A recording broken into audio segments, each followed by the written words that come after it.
ఎదురు చూడని ఇంత హాయిని మరిచిపోదు మనసు. ఒదిగి ఉండి నీ వాకిటిలో బదులు కోరి నే నిలుచున్నా. దారి తెలియని చీకటిలో వెలుగు చూసి కాదంటానా.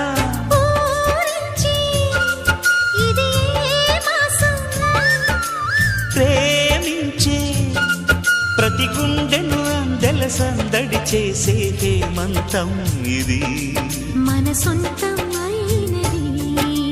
కిలకిల నవ్వే కోయిల కోసం వచ్చింది మధుమాసం. మిలమి